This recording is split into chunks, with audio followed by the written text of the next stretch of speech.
All right, y'all, so I'm making another set for coyotes. This time I'm gonna do a hay set, and I'm in kind of a unique spot. There's a point right here in the woods, and these coyotes will come from many different directions. So I found out over the years, the best way to catch them is to get their attention.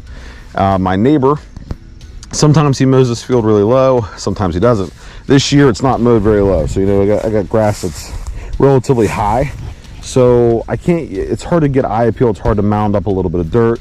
They miss the dirt holes a lot. It's all about smell and visual appeal here. So I'm gonna use hay to make a big, huge catch circle.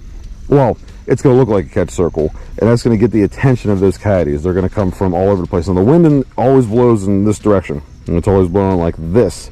So I'm gonna set it so that it'll pull animals from over there, and that if they're working on this edge, they're gonna see this hay. So visual from this side, smell from that side. All right, guys, let me kind of show you my thinking with this. I got a little hole there with sheep's wool down there and some jet fuel from Hoosier Trappers. And over here, I got another hole with some bait down it. There's my trap. So I got a hole here and a hole over here.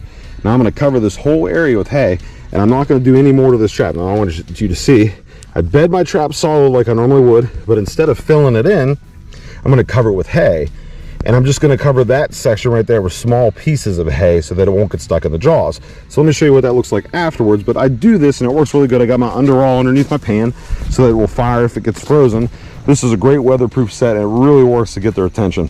Two different baits doing like that, and they're kind of moving around the hay, and then they mess up and step on the trap.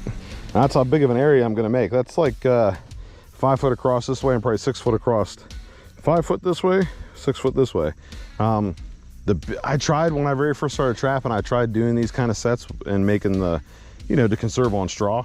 I would make it like really close to set and they wouldn't work. But when I started doing this, then they really started taking off. So keep that in mind. I leave my trap uncovered till the very end, and then I'll just kind of keep working around my trap, making that the low point.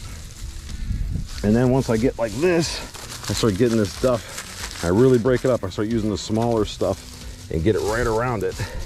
And you can kind of just cover it up, and they don't really know any better, and they'll step in there, and there you go. You catch yourself a yote, maybe a fox. We'll see what happens. So yeah, let's keep moving on.